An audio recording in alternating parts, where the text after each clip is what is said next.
자, 여기 이 빈 컵이 있습니다. 여기 이 컵은 이 컵 자체만으로는 가치가 없죠. 이 컵에 이 물을 따라 보겠습니다. 우리가 마실 수 있는 물을 담은 컵이 됐어요. 이 컵은 이제서야 가치가 있는 거죠. 마치 배터리는 이 빈 컵과 같다는 거죠. 이 안에 전기를 담을 수 있어야 배터리는 그제서야 가치를 가지게 됩니다. 며칠 전에 이제 스페인에서 대규모 정전 사태가 있었습니다. 그리고 미국에서도, 그리고 중국에서도, 유럽에서도 서로 전력 인프라의 투자를 지금 가속화하고 있습니다. 즉 현재는 전기가 부족한 시대가 됐다는 거죠. 반갑습니다. 슈퍼개미가 된 박두환입니다. 최근 2차 전지 시장 상황 어떻게 보고 계신가요? 투자 상담소를 운영을 하면서 저를 찾아오셨던 수십 분의 상담자분들이 있었습니다. 제가 가장 안타깝고 우려스러웠던 거는 그분들 대부분이 60대, 70대 노후 자금, 은퇴 자금으로 이 2차 전지 에코프로 같은 주식들을 사셔서 사실상 계좌가 지금 녹아버린 상태에서 어찌할 줄을 몰라서 저를 찾아오신 분들이 굉장히 많았고, 지금 이런 분들이 전국에 아마 굉장히 많을 거라고 저는 생각을 하고 있어요. 근데 저는 특히 2차 전지 에코프로, 그리고 양극재, 특히 엔캠 같은 이런 주식들에 심각한 거품이 있다고 제가 판단을 하고 있고, 그에 대해서는 제가 2년 전부터 경고를 드렸었습니다.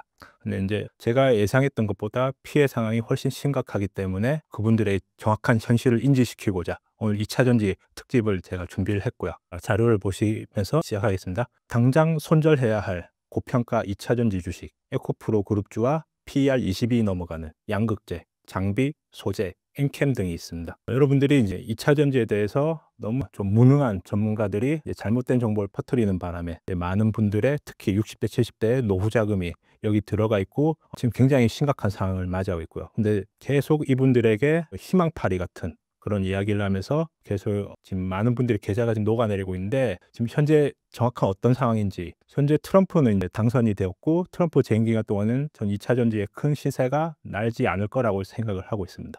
트럼프를 여러분들이 보시면 잘 아시겠지만 철저하게 자기 중심적인 사람이죠. 본인이 추진하는 정책에 예산을 집중하고 있고 또 바이든의 무능을 부각하고 있습니다. 트럼프가 이 IRA 정책을 바라볼 때 과연 어떤 심정일까요? 이 IRA는 이전 정부, 바이든 정부에서 만들어 놓은 정책이죠. 과연 이 IRA 정책이 잘 되길 트럼프가 바랄까요? 절대 그렇지 않죠. 이 정책이 잘 되면 잘 될수록 예전 바이든의 공으로 돌아가기 때문에 트럼프가 볼 때 이 IRA 정책을 폐기할 수는 없더라도 최소한 대중의 관심을 이 산업에 돌려서 자기가 하고 싶어하는 정책으로 사람들의 관심과 예산을 거기에 집중시킬 거죠. 그렇기 때문에 저는 최소 트럼프의 재임 기간 앞으로 3년간은 이 2차 전지 주식을 투자하지 않는 것이 좋겠다고 저는 생각을 하고 있고, 왜 3년을 말씀드리냐면 3년 뒤면 이제 정권이 바뀔 수가 있잖아요. 트럼프의 인기가 그때 어찌 될지 그때 상황을 보고, 만약에 정권이 바뀌고 민주당이 다시 집권할 것 같으면 그때부터 2차 전지에 투자를 하셔도 괜찮을 거라는 생각을 하고 있습니다. 근데 앞으로 3년간은, 최소 3년간은 보지 않는 것이 좋겠다. 근데 많은 특히 2차 전지 전문가라는 사람들이 나와서 트럼프가 당선이 되어도 IRA 정책은 폐지할 수 없고 2차 전지의 성장에는 전혀 영향을 끼치지 않는다, 이런 식으로 이야기를 했단 말이죠. 그런 분들은 국제 정치에 대해서 전혀 제대로 상황 판단을 할 수 없는 분들이고, 또 그런 분들을 쫓아서 계속 장기 투자를 하는 건 제가 볼 땐 마치 고려가 망하고 조선이 이제 새로 건립이 됐을 때 마치 정몽주 같다는 거죠. 정몽주의 최후가 어떻게 됐죠? 결국 암살을 당해서 피를 흘리며 쓰러지게 되는 거죠. 우리는 정몽주가 될 이유가 없습니다. 지금 트럼프가 하고자 하는 그 예산, 그 산업에 우리가 집중해서 거기서 수혜를 누리는 게 현명한 방법이라고 생각을 하고 있습니다. 그리고 두 번째, 전 이게 가장 심각하다고 생각해요. 일론 머스크는 배터리와 전기차를 팔아서 마진을 남길 생각이 없습니다. 지금 이 노트북도 우리가 보시죠. 제가 예를 들어 말씀드릴게요. 6월이 되면은 일론 머스크는 FSD, 풀 셀프 드라이빙 소프트웨어를 판매를 시작하겠다고 합니다. 이건 마이크로소프트가 이제 성공했던 그 과정을 보면, 마이크로소프트가 이 윈도우 시스템을 독점하지 않습니까? 그 소프트웨어를 파는 거죠. 그래서 이 마이크로소프트와 빌 게이츠가 큰 성공을 할 수 있었던 거고요. 즉 일론 머스크는 이 FSD가 대략 우리나라 돈은 1,300만 원에 이제 판매가 됩니다. 이 소프트웨어는 한 번 개발이 끝나면 그때부터 유지비만 필요하지, 그걸 관리해주는 사람, 소프트웨어 엔지니어들만 필요하지, 사실상 거의 90% 이상의 마진을 남길 수 있는 사업이죠. 이 FSD가 이제 6월 달부터 본격적으로 출시가 된다면 일론 머스크는 배터리와 전기차의 가격을 최대한 낮추려고 할 거야. 왜냐하면 FSD를 팔면서 1,300만 원의 수익이 그대로 찍히기 때문에, 즉 내가 윈도우를 많이 팔고 싶다고 생각을 하면 이 컴퓨터 가격이 어떻게 돼야 되는 거죠? 이 컴퓨터 가격이 100만 원이든 300만 원이든 500만 원이든 이 컴퓨터를 운영하는 소프트웨어는 하나밖에 없죠. 윈도우죠. 일론 머스크도 이 FSD를 팔기 위해서 최대한 이 하드웨어를 싸게 팔 거라고 저는 생각을 하고 있어요. 그렇기 때문에 테슬라와 경쟁하는 우리나라 배터리와 전기차 기업들이 굉장히 마진을 박하게 받을 수밖에 없는 그런 환경에 놓여져 있다고 저는 생각을 하고 있습니다. 자, 세 번째. 자율주행 시대가 열리면 자동차 판매 대수는 서서히 떨어질 확률이 높습니다. 우리가 자동차라는 물건을 수천만 원을 들여서 구매를 하지 않습니까? 대략 여러분은 일주일에 과연 자동차를 몇 시간이나 운행을 하시나요? 보통 출퇴근 시간 하루에 넉넉하게 한 2시간 잡고 주말에도 어디 갔다고 해도 하루에 2시간 정도를 잡으면 일주일에 최대 한 14시간 정도, 아마 이 정도가 평균적일 거라고 생각합니다. 거기다가 차량을 운행하면서 들어가는 보험료, 그렇죠?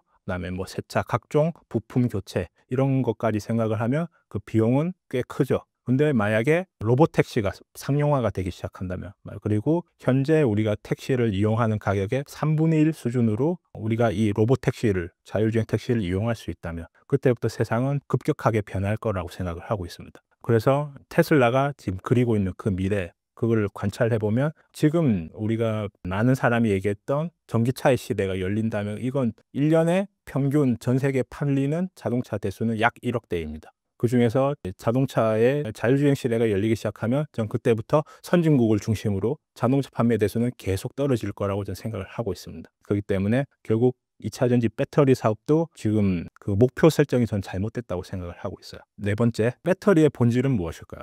배터리의 본질은 단순합니다. 바로 전기를 담는 그릇입니다. 자, 여기 이 빈 컵이 있습니다. 여기 이 빈 컵이 있는데 이 컵은 이 컵 자체만으로는 가치가 없죠. 이 컵에 제가 한번 이 물을 따라 보겠습니다. 자, 이 컵은 우리가 마실 수 있는 물을 담은 컵이 됐어요. 이 컵은 이제서야 가치가 있는 거죠. 마치 배터리는 이 빈 컵과 같다는 거죠. 이 안에 전기를 담을 수 있어야 배터리는 그제서야 가치를 가지게 됩니다. 현재 지금 상황이 어떻죠? 며칠 전에 이제 스페인에서 대규모 정전 사태가 있었습니다. 무려 이틀간 국가가 거의 마비되는 사태가 있었고요. 그리고 미국에서도, 그리고 중국에서도, 유럽에서도 서로 전력 인프라의 투자를 지금 가속화하고 있습니다. 즉 현재는 전기가 부족한 시대가 됐다는 거죠. 이 흐름은 제가 볼 때 최소 30년간 우리는 전기가 부족한 시대에 살게 될 겁니다. 이 전기를 담는 그릇인 배터리는 현재는 과잉 공급인 상태예요. 그래서 에코프로가 최근에 캐나다 그리고 포항에 짓고 있는 이 배터리 공장에 이 양극재 공사를 지연하겠다고 이미 발표가 난 상태이고요. 이 모든 것은 지금 배터리가 과잉 공급인 상태라는 것을 이야기하고 있습니다. 그리고 다섯 번째, 과잉 경쟁입니다. 지금 우리나라 충주에 보면 양극재 기업 재생능원이라는 회사가 있습니다. 이름만 들어도 아시겠지만 이게 중국 자본이에요. 여기에 부사장이 삼성, SDI 그리고 LNF 출신입니다. 즉 이 양극재라는 사업의 본질은 누구든지 자본만 있다면 기술을 가진 사람을 영입해서 충분히 사업을 할 수 있는 사업이다. 즉 진입 장벽이 낮은 사업이라는 거예요. 진입 장벽이 낮기 때문에 절대 마진을 높게 받을 수가 없습니다. SK, 삼성, LG 모두 아시겠지만 배터리가 지금 업황이 안 좋기 때문에 최대한 이 업체들은 양극재 기업에 마진을 박하게 주려고 계속 경쟁을 붙일 겁니다.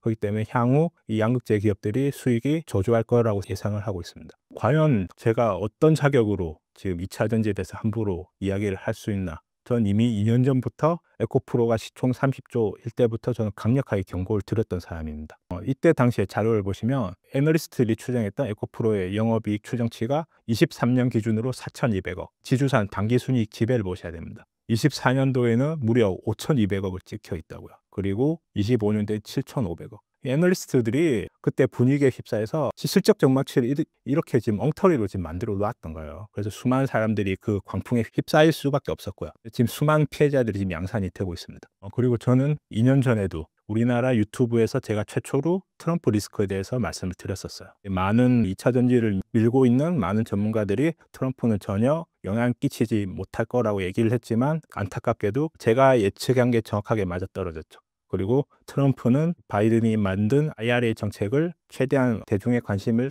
끌지 못하게, 그리고 거기에 예산을 거의 제일 큰 게 환경 규제를 철폐한 거예요.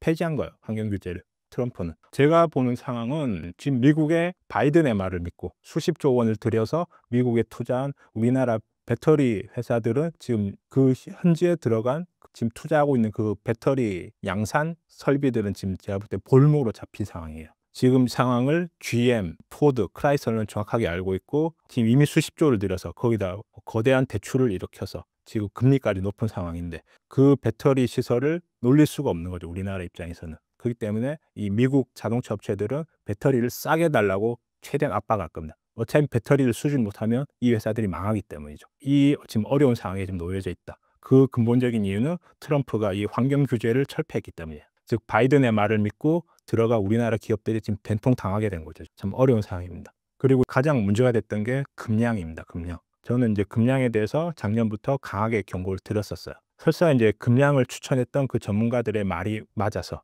몽골에서 리튬을 생산하기 시작한다고 우리가 그렇게 가정을 해볼게요. 과연 그 리튬을 미국이 사서 써줄 수 있을까요? 자, 이 지도를 한번 보시죠. 미국 입장에서는 이 몽골의 지정학적 위치가 어떻게 보일까요? 몽골의 남쪽에는 중국이 있고 몽골의 북쪽은 러시아가 있습니다. 이 러시아와 중국은 미국 입장에서는 잠재적 군사 적대 관계죠. 그런데 미국의 핵심 미래 전략 소재인 리튬을 과연 몽골에서 사서 쓸 의향이 있을 것인가 미국은 저는 그럴 수 없다고 생각해요. 만약에 이 적대적 대치 관계가 이루어진다면 중국은 즉시 몽골의 이런 리튬 같은 핵심 자산들을 아마 무력으로 가져가게 될 겁니다. 미국은 그런 상황을 정확하게 알기 때문에 절대 몽골 같은 곳에 리튬을 구매하지 않을 거라고 저는 국제 정치상 전 그렇게 이해를 하고 있고요. 그래서 포스코가 아르헨티나로 가는 거예요. 그게 그 경제적인 이유도 물론 1번이지만 그 남미 대륙을 가면 아무래도 미국의 군사적 영향력 아래에 있기 때문에 보호를 받을 수 있기 때문입니다.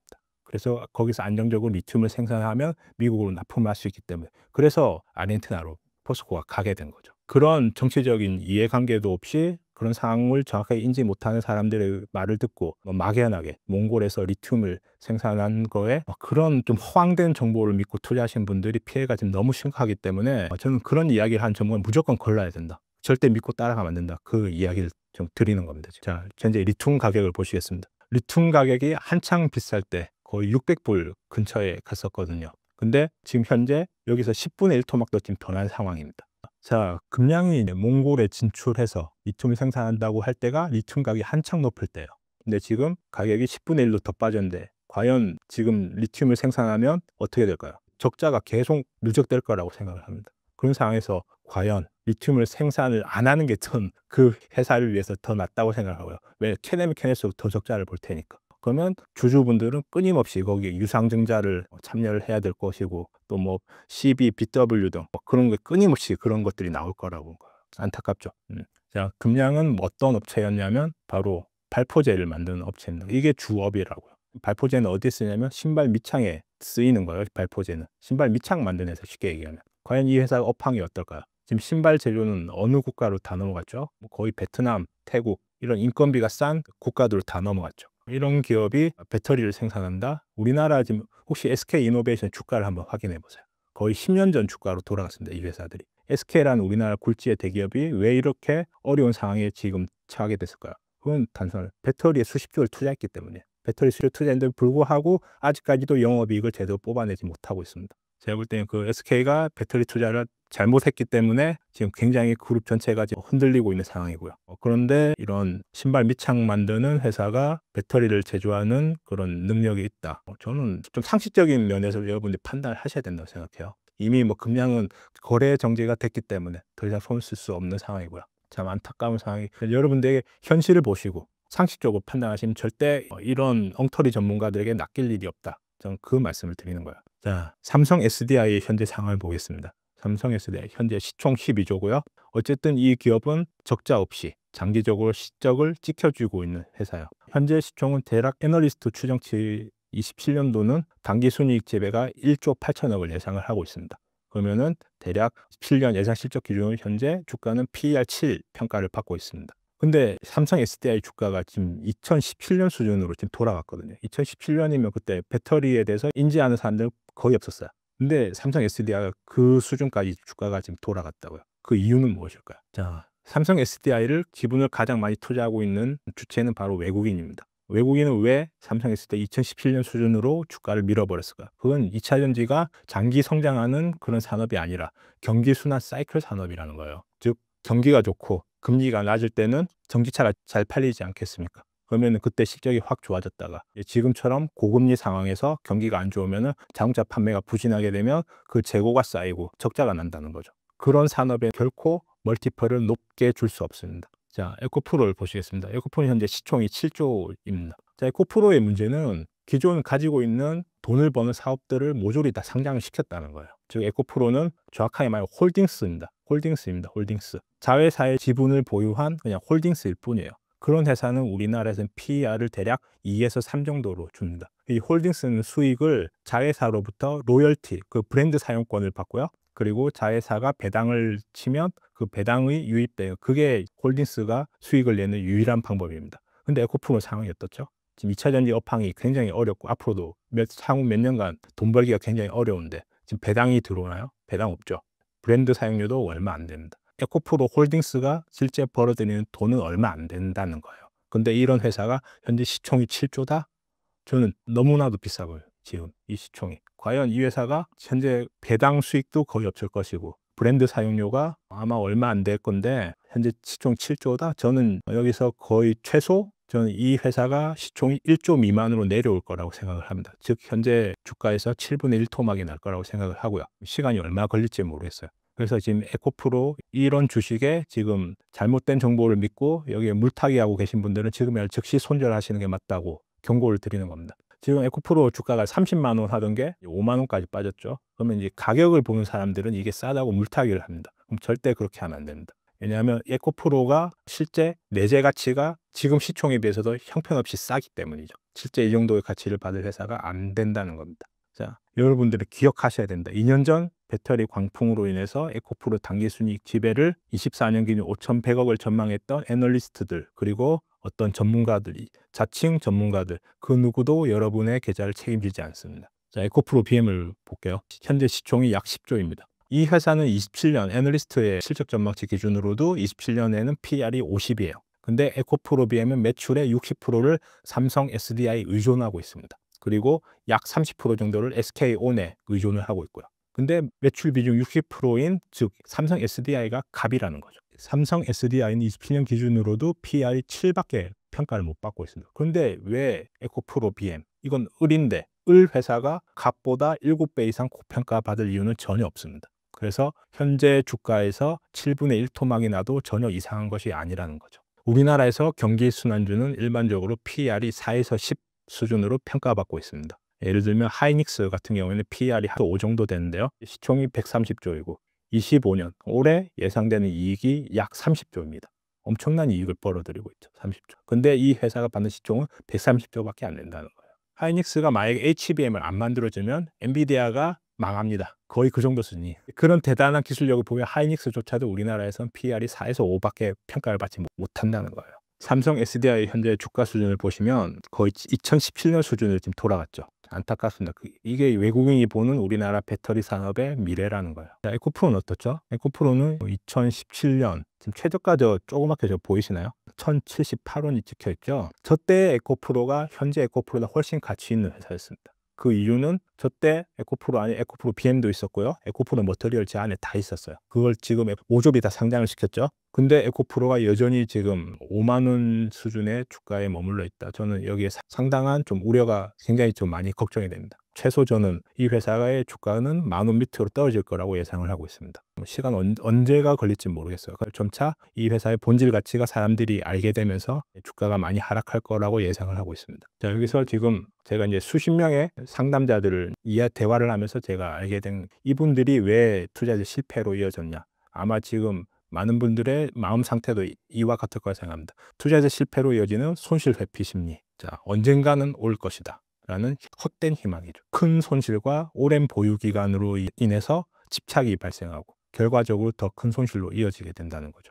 그리고 손실을 확정하는 것에 대한 두려움 때문에 잠재적으로 더 높은 수익을 올릴 수 있는 투자 기회를 외면하게 되고 계속 거기에 물타기 하면서 결과적으로 손실을 더 키우게 된다는 거죠. 그리고 과도한 리스크를 감수하게 됩니다. 본전을 찾고 싶다는 생각에 희망적인 이야기를 하는 무능한 전문가를 지속적으로 의지하게 되고 거기에 신용과 대출을 일으켜서 물타기를 하게 된다. 저는 이제 상담하시는 분들 중에 이제 수십억 자산가들이 이렇게 신용과 대출을 일으켜서 에코프로를 물타기 해서 계좌가 깡통이 나게 되고 그 수십억 자산가들이 울면서 저를 찾아온 케이스가 여러 번 있었습니다. 정말 저는 마음이 아프고 안타깝고 또 이런 분들이 전국에 굉장히 많이 계실 거라고 생각을 하고 있어요. 그분들 대부분이 60대, 70대, 제 어머님, 아버님 나이 연세이시기 때문에 정말 이 상황이 정말 이렇게 많은 분들이 피해를 입고 있을 거라고 저도 예측을 못했었습니다. 그래서 이런 방송을 지금 하게 되는 거고요. 손실의 고통은 수익의 기쁨보다 약 2배 더 강력합니다. 이로 인해 투자자는 합리적인 판단보다 감정에 따라 행동하게 되며 계속적인 악순환에 빠지게 된다. 우리는 이 손실 회피 심리를 정확하게 인지하고 본인의 마음 상태가, 본인의 심리 상태가 여기에 해당되지 않나 정말 냉정하게 그리고 객관적으로 더듬어 보시길 바랍니다.